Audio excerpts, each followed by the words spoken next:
Dictation गति 80 शब्द प्रति मिनट स्टार्ट।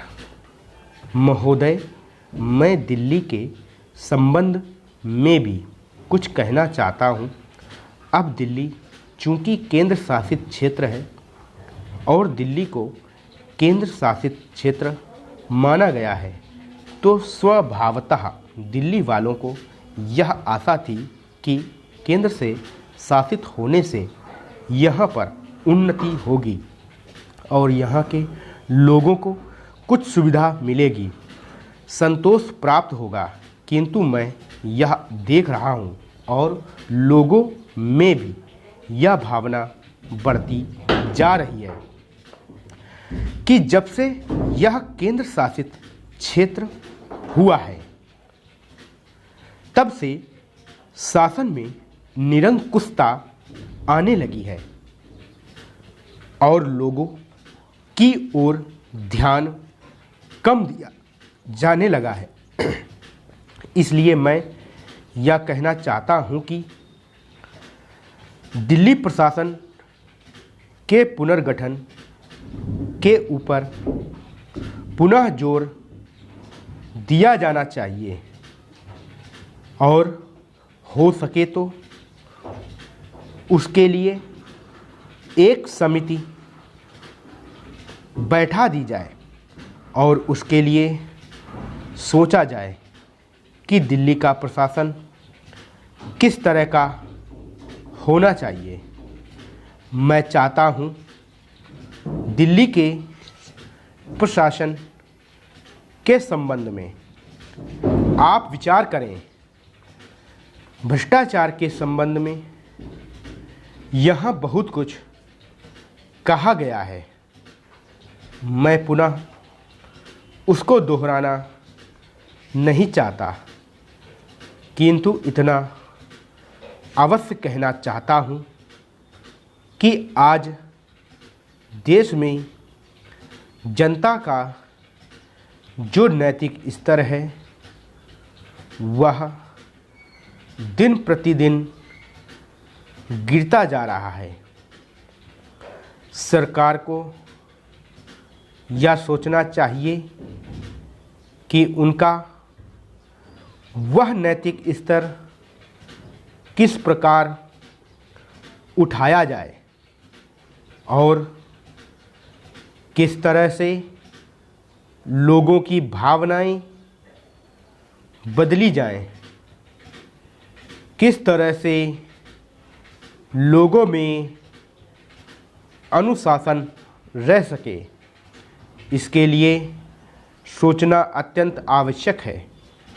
हम जब भ्रष्टाचार की बात कहते हैं तब या तो सभी मानते हैं कि भ्रष्टाचार है और इसमें कोई दो राय नहीं है कि भ्रष्टाचार मौजूद है।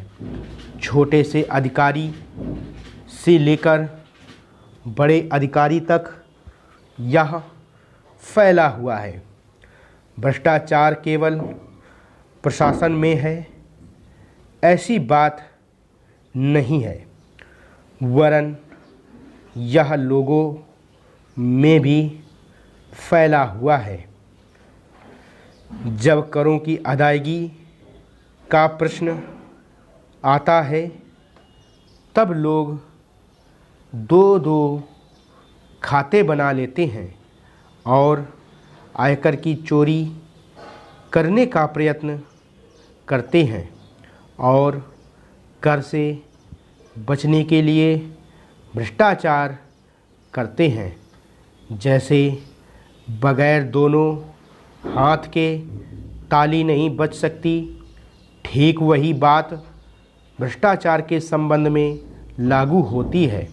भ्रष्टाचार के निवारण के लिए जितना अधिकारियों का कर्तव्य है उतना ही कर्तव्य जनता का है।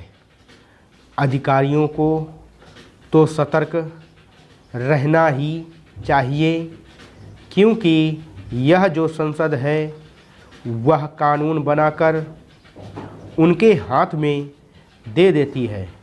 उसका कार्यान्वयन करने के लिए जनता और नौकरशाही को सहयोग से कार्य करना चाहिए।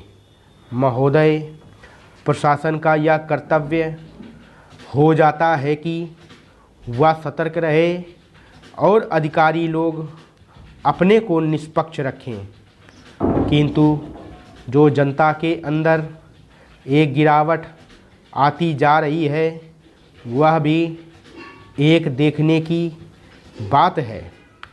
इसलिए मैं चाहता हूं कि सरकार कोई ऐसा प्रयत्न करे जिससे कि भ्रष्टाचार को रोकने के लिए जो लोगों का नैतिक स्तर ऊंचा होना आवश्यक है उसको ऊंचा किया जा सके।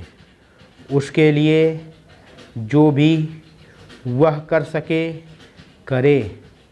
मुझे कहना तो बहुत कुछ था, लेकिन चूंकि मेरा समय समाप्त हो गया है, मैं अब और कुछ नहीं कहूँगा महोदय। इसलिए मैं माननीय रक्षा मंत्री महोदय का ध्यान इतिहास की उस चेतावनी की ओर दिलाना चाहता हूँ कि हिमालय की चोटी पर जिसका अधिकार रहा है उसका गंगा और यमुना के मैदान पर भी अधिकार रहा है। हम इस आशा में नहीं रह सकते कि हम दुश्मन को हिमालय की चोटी से उतरने दें और फिर मैदान में उसका मुकाबला करें। मुझे याद है कि कुछ वर्ष पहले प्रधानमंत्री जी ने बड़ी दृढ़ता के साथ यह कहा था कि हम हिमालय को दहेज के रूप में नहीं दे देना चाहते और या नहीं कहना चाहते कि साहब आप टहलते हुए यहाँ आ जाइए। हम नहीं चाहते कि वहाँ पर कोई मुकाबला ही ना हो। मैं समझता हूँ कि अगर किसी भी सैनिक अधिकारी के दिमाग में अभी तक यह भावना है कि हम हिमालय की ऊंची चोटियों को छोड़कर नीचे मैदान में आकर युद्ध लड़ेंगे, तो उनको भ्रम में नहीं रहना चाहिए। यह एक घातक बात होगी, एक आत्मघाती नीति होगी। अगर एक बार चीन का हिमालय की चोटियों पर कब्जा हो गया तो चाहे वह बाद में नीचे हम पर हमला ना भी करे, किंतु वहाँ से हम उसको कभी नहीं हटा सकेंगे। इसलिए इस संबंध में स्पष्ट निर्णय किया जाना चाहिए। इसके बाद मैं मध्यवर्ती क्षेत्र के बारे में कुछ कहना चाहता हूँ। पिछली बार जब चीन ने बड़े पैमाने पर आक्रमण किया था तो लद्दाख में और पूर्व में नेफा के इलाके में किया था।